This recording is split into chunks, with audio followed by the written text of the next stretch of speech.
அவ்வளோதான் முடிஞ்சு.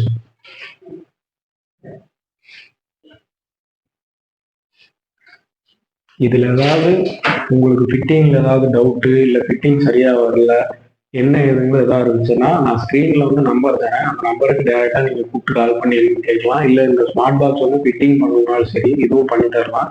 இதை பற்றி என்ன டவுட்டாக இருந்தாலும், நம்பராக இருந்தாலும் சரி, கிளைண்டாக இருந்தாலும் சரி, யார் வேணாலும் இதில் இந்த டவுட் கேளுங்க, நான் டவுட் கிளியர் பண்ணுறேன். இது கொஞ்சம் நல்ல ப்ராடக்ட்டு, காஸ்ட்லி தான். ஆனால் வந்து இது ப்ராப்பரான ஃபிட்டிங் இல்லைன்னா இது எதுவுமே மாட்ட முடியாது. மேக்ஸிமம் மினிமம் லெவல் கரெக்டாக இருக்கணும், ப்ராப்பராக தண்ணி திறந்து மாட்டணும், அதே மாதிரி அவுட்லெட் வந்து ப்ராப்பராக எடுத்துருக்கணும். கீழே ட்வின் எல்போவும் அதே மாதிரி தான் கரெக்டாக எடுத்துருந்தீங்கன்னா தான் இங்கே ப்ராப்பராக இது டான்ஸ் ஆகுது, தண்ணி விடுறது மாதிரி சின்ன சின்ன விஷயங்கள் தான் இதில் பார்க்க வேண்டிய விஷயம் இருக்குது. அதையெல்லாம் கரெக்டாக பார்த்துட்டு